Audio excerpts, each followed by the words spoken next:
En medio del juicio de divorcio, mi hija de 12 años subió al estrado, me miró a los ojos, y con la voz temblorosa, le dijo a la jueza: «Mi padre es una muy mala persona». Sentí como si me arrancaran el corazón con las manos desnudas. Pero lo que nadie en esa sala sabía, y mucho menos mi exesposa, era que yo conocía la verdad que se escondía detrás de esas palabras. Y la manera en que la revelé, lo cambió todo para siempre. Si alguna vez te acusaron injustamente y tuviste que esperar el momento perfecto para demostrar tu inocencia, quédate. Dale like, suscríbete y comenta: ¿qué harías si la persona que más amas en el mundo repitiera una mentira cruel sobre ti? Me llamo Alejandro, tengo 42 años, y hasta hace poco, pensaba que las heridas más profundas de la vida ya las había superado. Pensaba que lo había vivido todo. Qué equivocado estaba. La herida más profunda, la más brutal, me la infligió mi propia hija, y la daga que usó fue forjada por su madre. Mi exesposa, Verónica, y yo estuvimos juntos casi 15 años. Nuestro matrimonio, como muchos, fue una historia con estaciones. Tuvimos una primavera de pasión, de viajes, de proyectos en común. Un verano de complicidad, construyendo nuestra casa, nuestra vida, mientras yo trabajaba incansablemente como arquitecto para darnos un futuro cómodo. Y luego, sin darme cuenta, llegó un largo y frío invierno. Las discusiones se hicieron más frecuentes, casi siempre por dinero o por mis largas horas de trabajo. Yo creía que estaba construyendo un imperio para mi familia. Ella sentía que mi ausencia era un abandono. Hace 2 años, descubrí la razón de su frialdad. No era mi trabajo. Era otro hombre. Un amigo en común. No voy a entrar en los detalles sórdidos de cómo lo descubrí. Solo diré que la traición fue innegable. No quise escándalos, sobre todo por nuestra hija, Camila, que en ese momento tenía 12 años y era el centro absoluto de mi universo. Le pedí el divorcio. Le propuse un acuerdo generoso, una custodia compartida, todo con tal de separarnos sin lastimarla a ella. Pensé que podríamos ser 2 adultos civilizados. No sabía que estaba a punto de entrar en una guerra, y que mi propia hija sería usada como un arma en mi contra. En cuanto firmamos los primeros papeles de la separación, Verónica se transformó en una extraña. Una mujer que yo no reconocía, llena de un veneno y un resentimiento que me dejaron perplejo. La guerra no fue abierta. Fue una campaña de guerrillas, silenciosa y cruel. Empezó con rumores esparcidos entre nuestros amigos en común. Alejandro está obsesionado con el trabajo, nunca le importó la familia. Me abandonó en el peor momento. Pero el verdadero campo de batalla, el más doloroso, era mi hija. Empecé a notar que Camila estaba cada vez más distante conmigo. Antes, nuestras llamadas diarias eran una cascada de risas y de historias del colegio. De repente, se volvieron conversaciones de monosílabos. Apenas respondía a mis mensajes. Cuando le preguntaba si pasaba algo, su respuesta era siempre la misma: no, nada. Estoy ocupada. Hasta que un día, durante uno de nuestros fines de semana, mientras comíamos un helado en el parque, me dijo algo que me dejó helado. Mamá dice que en realidad tú tienes otra familia en otra ciudad, y que por eso nunca estás en casa. Y que por eso ya no la quieres a ella, ni a mí. La miré, atónito. La acusación era tan absurda, tan delirante. Intenté explicarle, negarlo. Pero vi en sus ojos de niña una confusión y un dolor que la mentira de su madre ya había sembrado. Me di cuenta, con un terror absoluto, de que Verónica no solo se estaba divorciando de mí. Estaba intentando borrarme de la vida de mi hija. Estaba envenenando el pozo de su amor por mí, gota a gota. Las negociaciones de la custodia, como era de esperar, se rompieron. Ella exigió la custodia total, alegando que yo era un padre ausente y emocionalmente dañino. Fuimos a juicio. El primer día en la corte fue un infierno de formalidades frías y miradas de odio. Pero nada, absolutamente nada, me preparó para lo que vino en la segunda audiencia. El abogado de Verónica llamó a su único testigo. A Camila. Mi hija. Mi pequeña. La vi caminar hacia el estrado, temblando, con un vestido que yo no le había visto nunca. Evitaba mi mirada. Yo quería correr, abrazarla, sacarla de allí y decirle que todo estaría bien. Pero estaba paralizado en mi asiento. El abogado de Verónica comenzó su interrogatorio con una suavidad de serpiente. Camila, ¿cómo es tu padre contigo? Ella murmuró algo inaudible. Puedes hablar más alto, querida. Nadie te va a hacer daño. Camila respiró hondo. Y entonces, levantó la vista, me miró fijamente a los ojos, y con la voz quebrada por unas lágrimas que parecían demasiado reales, dijo, mi padre es una muy mala persona. Un puñal. Directo al centro del pecho. El aire abandonó mis pulmones. La sala del tribunal pareció desaparecer. Solo existía el rostro de mi hija, contorsionado por el dolor, y sus palabras, resonando en mi cabeza como una sentencia de muerte. Vi a Verónica, al otro lado de la sala. Y en su rostro, por una fracción de segundo, vi una sonrisa.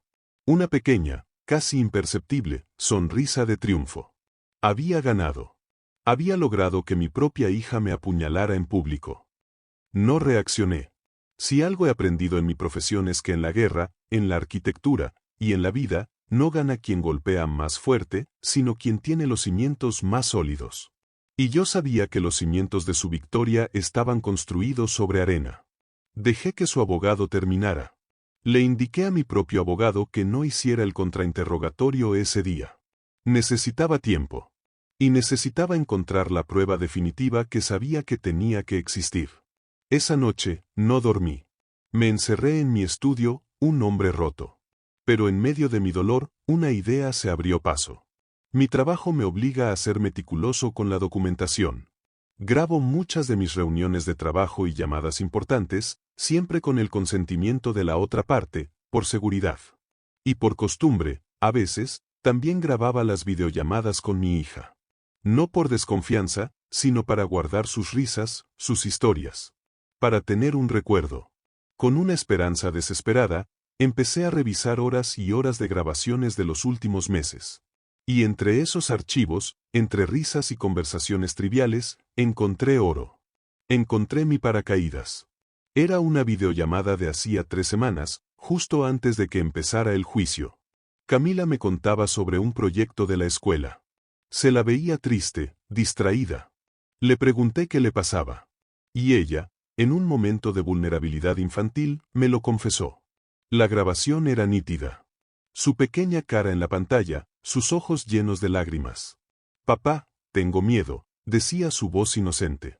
¿Miedo de qué, mi amor? Del juicio. Mamá me ha dicho lo que tengo que decir.